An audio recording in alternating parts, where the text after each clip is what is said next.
እና ሲናን ባልታሰበ መንገድ እንግዲህ ሊፍት ላይ በሚጓዙበት ሰዓት ሊፍቱ አልሰራም ይላል። እዛው ውስጥ ላይ እንግዲህ ለብዙ ሰዓታት ቆይተው ነበረ። ፔሊን ደግሞ በጣም ደንግጣለች።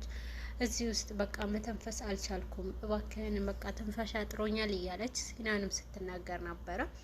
ሲናን ደግሞ ፔሊንም በተለየ መንገድ እዚህ ውስጥ እንዳለሽ የምታስቢበት ሌላ መንገድ አለ፣ ጥሩ ቦታ እንዳለን እኔና አንቺ በጥሩ ቦታ እንዳለን አስበሽ ጥሩ ቦታ እየተዝናናን እንደሆነ እያሰብሽ እያላት ነበረ። ፔሊን ደግሞ እኔ አልቻልኩም፣ መተንፈስ አቅቶኛል እያለ ነበረ።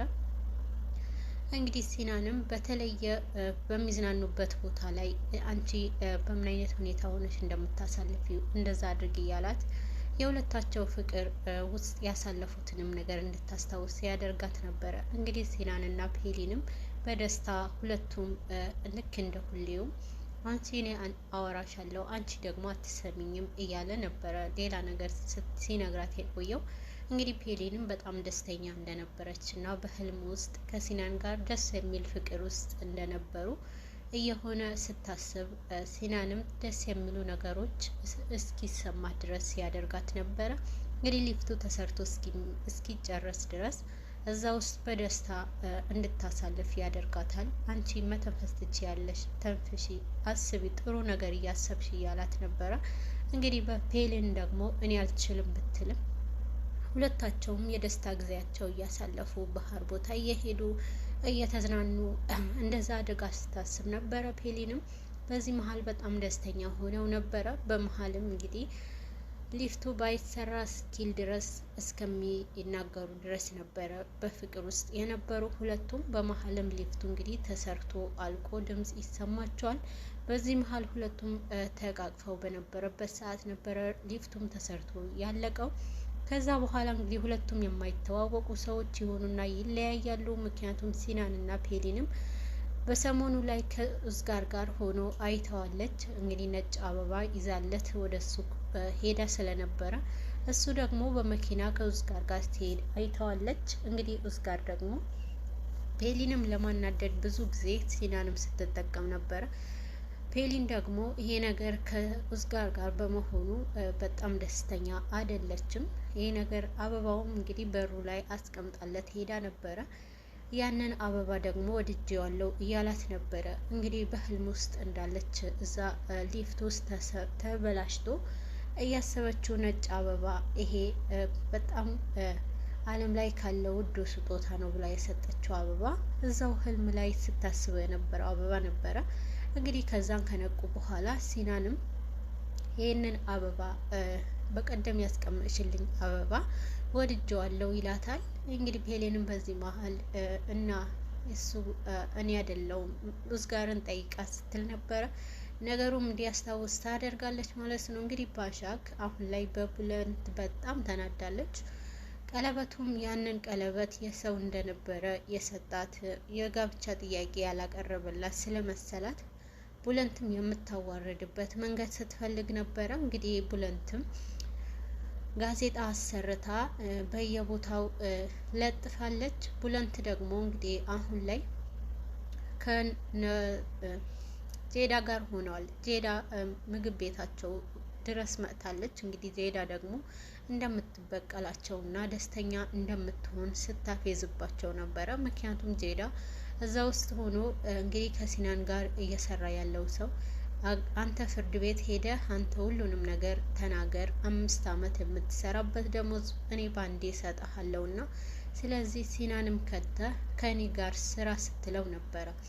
እንግዲህ አይኑ ተከፍተዋል። ይህንን ሁሉ ብር ከሰጠሽኝ እያለ ነበረ። ቡለንትና ሲናንም እንግዲህ ልጁንም ያስገቡት መልሰው ጄዳ መልሳ ከሱ እንደምትጠቀም ስላወቁ ስለነበረ ካንሱና እንግዲህ ሁለቱም እንዲከታተሉት አድርገዋል። ይሄ ነገር ደግሞ ጄዳ ይሄን እየተከታተሉኝ ነው ብሎ ነግሯት ነበርና ቢሆንም ግን ጄዳ አሁንም አላረፈችም። በዚህ መሀል ቡለንትም እንግዲህ አሁን ላይ የሲናን ጎረቤት የእናቱ ጎረቤቶች አንተ ምን አይነት ሰው ነክ? ምን አይነት እንዴት እንደዚህ ሴት ልጅ ላይ እንዴት እንደዚህ አይነት ነገር ታደርጋለህ? እንዴት ጥሩ ሰው መስለኸኝ ነበረ እያሉ ሰዎች ይሳደቡታል። በዚህ ጊዜ በጣም ደንግጧል። እንግዲህ ቡለንት ምን አደረግኩኝ እያለ እትፍ እያሉበት ሲያልፉት ነበር እና በጣም ደንግጧል። እንግዲህ አላየኸውም እንዴ? እዚህ ወረቀቱ ጋዜጣ ላይ እኮ ተለጥፈሃል፣ አንተ እንዴት ሴት ልጅ ትጎዳለክ? እያሉ ይወቅሱት ይጀምራል። በዚህ ጊዜ በጣም ቡለንትም በፍጥነት በመሄድ ጋዜጣውንም ያየዋል። መጀመሪያ እንግዲህ ቡለንትም ባሻክን ሲፈልጋት ነበረ። እንዴት እንደዚህ ታደርጊያለሽ ባሻክ? ለምንድን ነው ጥለሽኝ የሄድሽው? በማለት ነበረ እንግዲህ ባሻክ የምትኖርበትንም ቤት እንግዲህ አከራይታ ነበረ የጠፋችው። በዚህ ሰዓት እንግዲህ ቡለንት ትታኝ ጠፍታለች ብሎ ምን ሆና ነው ራሷ ላይ ጉዳት አድርሳለች እያለ ሲጨነቅ በነበረበት ሰዓት ነበረ እና ሲፈልጋትም ነበረ። ፔሊንም ተደናግጣለች። ከሲናንም ሲፈልጓት ስለነበረ ግን ደግሞ ባሻክም እያደረገች የነበረው ቡለንትን ለመበቀል እየሞከረች ነበረ። በዚህ መሀል እንግዲህ ቡለንትም በመሀል እነካንሱ እዛ ምግብ መጠጥ ቤት እንደምጣችና ባሻክ እዛ ናት ብለው ነበር የተናገሩት። በዚህ ጊዜ እሱም አላመንም። በፍጥነት ወደ መጠጥ ቤቱ ሲሄድ እሷን መጠጧን ጠጥታ ከዛ ትወጣለች። ሰዎች እየተሳለቁበት ለምን እንዲያደረግ ብለው በጣም እየተናደሩ ሲናገሩት ባለ ሰዓት ባሻክም ፊት ለፊት ትመጣለች። ወረቀቱ ባየው ጊዜ እንግዲህ ቡለንት በጣም ተናዷል። እንዴት እንደዚህ ታደርጋለች ብሎ የበለጠ ደግሞ ቡለንት ያዝንባታል ማለት ነው። በዚህ ናክል እኔ አንቺ የት ትሄጃለሽ? ጠፍተሽ ነው ተጎተሽ ነው ብዬ በጣም ተጨንቄ ነበርና አንቺ እንዴት አደርጊያለሽ? እንዴት በቀል ታስቢያለሽ? እያላት ነበረ። የጋብቻ ጥያቄ እኮ ልጠይቅሽ አዲስ ቀለበት ገዝቼ ልሽ ነበረ እያላት ነበረ። እንግዲህ ቡለንት ከባለፈውም ስህተቱ ለማስተካከል ቀለበት ገዝቶ ለባሻክ ታገብኛለሽ ወይ የሚለው ጥያቄ ሊሰጣት ስለነበረ ነበር። በዚህ መሀል እንግዲህ ባሻክም እና ታዲያ ለምን መጀመሪያ አልነገርከኝም እያለችው ነበርና ልነግርሽ እኮ ሞክሬ አንቺ አልፈቀድሽልኝም፣ አንቺ የምታስቢው ስለሌላ ነገር ነው እያላት ነበርና በመሀል እንግዲህ ግብ ይፈጠራል። አሁን ነው ያጣሽኝ፣ እኔና አንቺ ነገር አብቅቷል ብሎ ትቷት ይሄዳል ማለት ነው። በመሀል እንግዲህ ባሻክ ቤሊንና ሲናም ጓደኞቹ ሶስቱም ጓደኞች እንግዲህ ባሻክን ማጽናናት ሆኖባቸዋል ማለት ነው። በመጨረሻም እኔ እኮ ይህንን ያደረኩት ወደ እኔ እንዲመጣ እንዲለምነኝ ከዛ እኔ እምቢ እንድለው ፈልጌ ነበረ እያለች ባሻክም ታለቃቅሳለች ማለት ነው።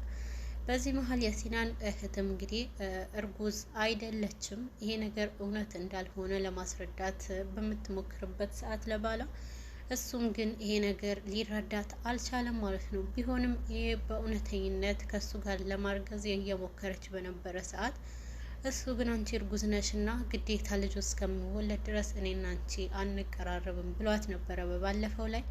አሁን ይበልጥ እንግዲህ ዶክተሩንም ነግረዋለች። ዶክተሩ ደግሞ ሀካን ስለሆነ ሀካን ደብቅልኝ ይህንን ምስጢር፣ እኔ እርጉዝ አይደለሁም፣ እሱ በጣም ደስተኛ ስለሆነ እስከ ትንሽ ጊዜ ድረስ ደብቅልኝ ብላ ለሀካንም ውለታ ጠይቀዋለች።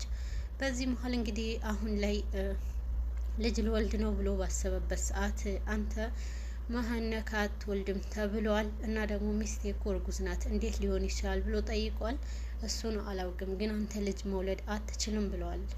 በመሀልም እንግዲህ አሁን ላይ ይሄ ነገር ወደኛ እንዲመጣ ለማድረግ እና ወንዶች ሲጎዱ ወዴት ነው የሚሄዱት እና ራሳቸውንም ለመደበቅ የሚሞክሩበት ጊዜ ወይንም ወደ ራሳቸው ለማዝናናት የሚፈልጉበት ጊዜ ቦታ የት ነው ብለው እንግዲህ ለሀካን ጠይቀውታል።